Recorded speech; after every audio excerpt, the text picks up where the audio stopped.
जब एक ही रात की बात है तो इतना कयास क्यों लगाना।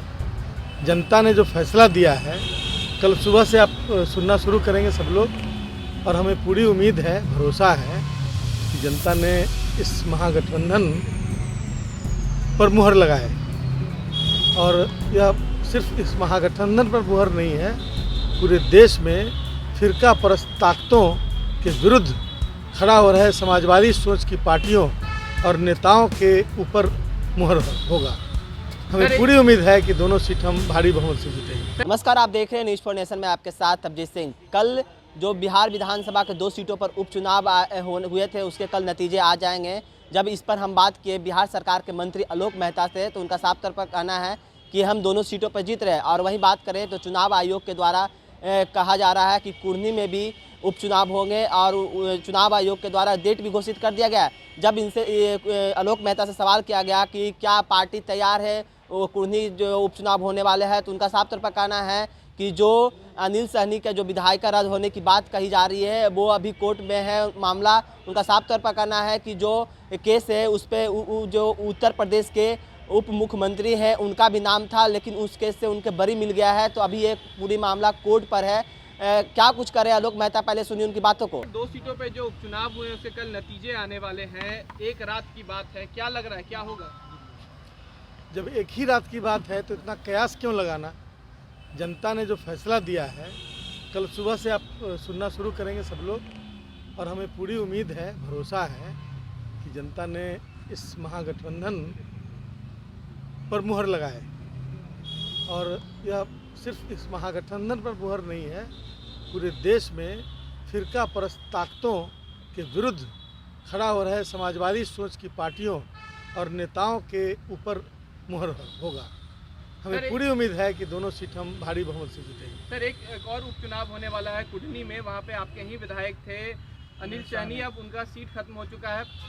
5 दिसंबर को जो है चुनाव होने हैं, उसको लेकर क्या तैयारियां हैं? उस पर कानूनी राय ली जा रही है, और जो हमारे अनिल सहनी जी हैं उनको मतलब उनकी सदस्यता जैसा कि सुना है कि समाप्त की गई है, लेकिन उन्हीं के केस में, उसी केस में जो दूसरे व्यक्ति थे, सांसद उस समय के तत्कालीन सांसद जो आजकल उत्तर प्रदेश में उप मुख्यमंत्री हैं, ब्रजेश पाठक जी शायद नाम है, तो ब्रजेश पाठक जी का उसमें एक्यूटल हो गया है उसी केस में। तो स्वाभाविक है ये मामला अभी कोर्ट में है, और मैं समझता हूँ कि कोर्ट की तरफ से कुछ डायरेक्शन होगा, यदि तो इलेक्शन कमीशन को भी उसकी सूचना जाएगी। हम ऐसी अपेक्षा करते हैं। यदि नहीं होगा, सब कुछ ठीक होगा, सब कुछ जो चुनाव आयोग ने जो घोषणा की है उसके अनुरूप चलेगा, तो फिर पार्टी अपनी तैयारी करेगी। बिहार के बक्सर में 9 मुख्यमंत्री पहुंच रहे हैं। 15 तारीख को बक्सर में अलग अलग राज्यों के 15 मुख्यमंत्री पहुंचने वाले हैं। राज्यपाल, क्या लग रहा है बीजेपी शक्ति प्रदर्शन करना चाह रही है? इस शक्ति प्रदर्शन जनता के बीच होता है कि मतलब मुख्यमंत्री की अलग अलग राज्यों के रिप्रेजेंटेटिव हैं। अब राष्ट्रीय अधिवेशन यदि दिल्ली में हो जाए किसी पार्टी का, तो शक्ति प्रदर्शन थोड़े हुआ। जनता क्या कह रही है, मुख्यमंत्री तो करेंगे ही।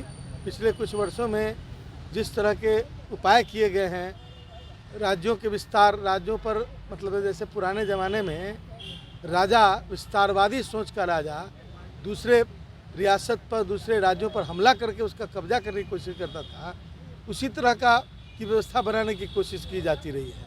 तो उस तरह से जीते हुए जो राज्य हैं और उसके मुख्यमंत्री को इकट्ठा होकर भी क्या कर लेंगे। जनता इकट्ठा हो रही है उनके विरुद्ध। सर, एक आखिरी सवाल है, बीजेपी कह रही है क्या तेजस्वी यादव को अपने विधायकों पे भरोसा नहीं है, क्योंकि 5-5 जो मंत्रालय अपने पास रखे हुए हैं, ऐसे में स्वास्थ्य विभाग का क्या होगा? ये भरोसे की बात है क्या? इसमें कॉम्पिटेंस का मामला है। पिछली बार भी तो तेजस्वी प्रसाद यादव जी के पास विभाग थे, और आज भी हैं। तो जैसे जैसे जो अनुभव होगा वैसे वैसे धीरे धीरे विभागों के, अब देखिए ये पूरा का पूरा डिस्क्रिप्शन चीफ मिनिस्टर का होता है, किसको क्या विभाग दिया जाए ये मुख्यमंत्री की प्रेरोगेटिव होती है। तो मुख्यमंत्री ने जो डिसीजन लिया है उसको किसी दूसरे एंगल से नहीं देखा जाना चाहिए। मुख्यमंत्री काफ़ी मैच्योर्ड मुख्यमंत्री हैं हमारे, और उन्होंने डिसीजन लिया है कि यदि इतने विभाग तेजस्वी प्रसाद यादव को दिए गए हैं या आलोक मेहता को दिए गए हैं, तो इस पर दूसरे के सवाल खड़ा करने का कोई मतलब ही नहीं है। आरा में जो हत्या हुई है, गोपालगंज में आप लोगों की जीत होती है तो श्रेय किसको देंगे? क्योंकि मुख्यमंत्री तो प्रचार के लिए दोनों जगह में से कहीं नहीं पहुंचे हैं। मैंने आप क्या चाहते हैं कि हम किसी को क्रेडिट न दें? ये विचारों का संगम था महागठबंधन, और महागठबंधन के पक्ष में मुख्यमंत्री जी ने स्वास्थ्य कारणों से नहीं जाने की वजह से अपने संदेश दे दिए थे। जनता तो एकजुट है ही, हम पूरा क्रेडिट जनता को ही देंगे, हम सब लोग मिलकर, नीतीश कुमार जी भी, लेकिन हमारे तमाम जो नेता महागठबंधन के हैं एक सूत्रबद्ध हैं।